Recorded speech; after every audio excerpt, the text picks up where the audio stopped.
तो आइए। अरे हाजमा मांगे छै रुपैया गे आगे दैया गे दैया। हाजमा मांगे छै रुपैया गे आगे दैया गे दैया।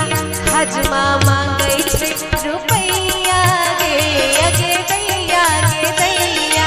हाजमा मांगे छै रुपैया गे आगे दैया गे दैया। हाजमा मांगे छै रुपैया गे आगे दैया गे दैया।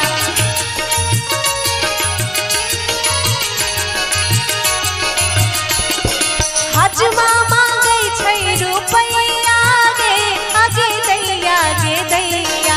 हाजमा मांगे छै रुपैया गे आगे दैया गे दैया।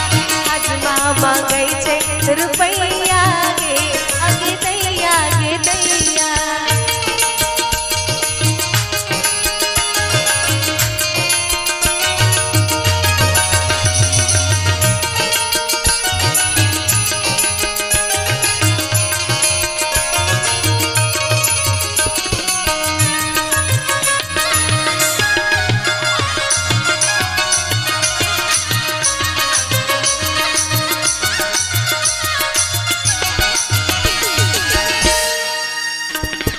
हाजमा मांगे छै मौसी गे आगे दैया गे दैया।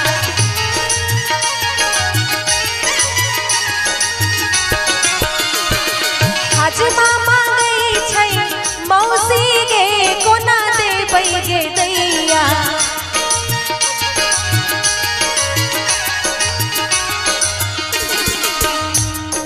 हाजमा मांगे छै मौसी गे कोना देबै गे दैया। हाजमा मांगे छै मौसी गे कोना देबै गे मैया।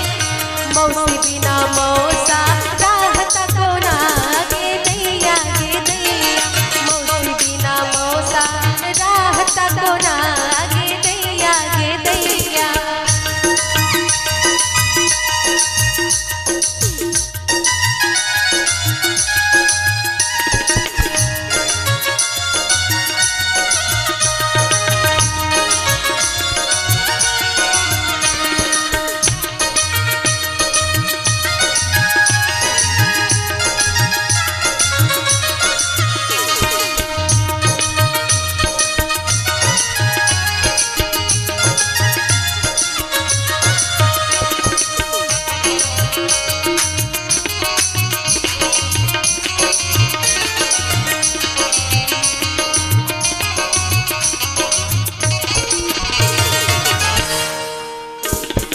हाजमा मांगे छै मामी गे कोना देबै गे दैया। ये गीत मैं आज ही पहली बार सुनी हूँ, मैथिली में ये गीत है और मुझे बहुत अच्छा लगा। इसमें इतनी सारी गालियां, मौसी मामी, यहाँ पे बैठी हुई है मामी लोग, मामी बैठी है, मौसी भी बैठी है, क्या बात है। हाजमा मांगे छै मामी गे कोना देबै गे दैया।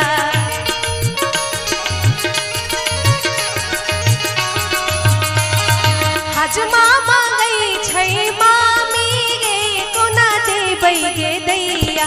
मामी बिना मामा रहता कोना गे दैया गे दैया।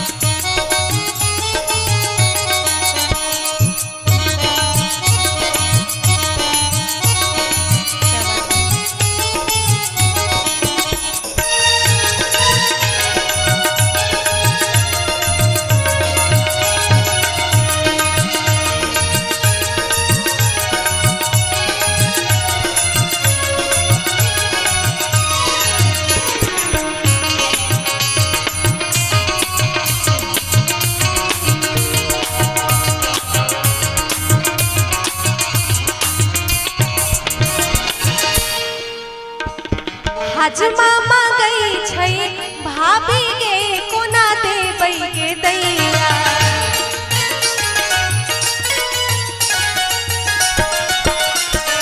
हजमा मांगई छै भाभी गे कोना देबै गे भाभी बिना भैया रहता कोना ओगे दैया गे दैया।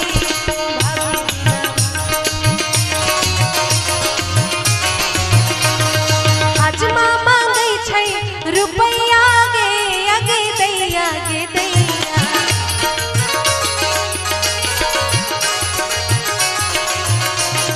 हजमा मांगई छै रुपैया गे अगे दैया गे दैया।